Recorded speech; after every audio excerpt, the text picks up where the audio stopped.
Hi everyone, in front of me I've got Nothing Phone 3A Lite, and let me share with you how to activate automatic software updates on this device.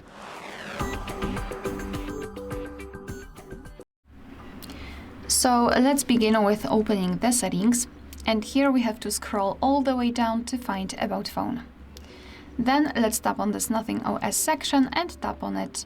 Not tap on it again, but localize the build number and keep tapping on it until you'll see the information that you're in the developer mode. If you've got the screen lock, just enter it to confirm the whole step. Now we can go back to the general list of the settings and go to the system, and here go to the developer options. Now let's scroll down a little bit to find the option Automatic System Updates and simply tap on the switcher to turn it on. And from now on, since this option is active, your device is allowed to apply the updates whenever it will be restarted. And of course, whenever the update is available.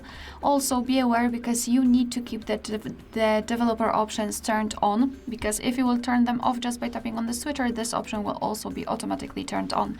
So be aware about that and make sure that the developer options are turned on. Now we can simply go back and the automatic update is available or turned on. Alright, so that will be all. Thank you so much for watching. Please hit the subscribe button and leave the thumbs up.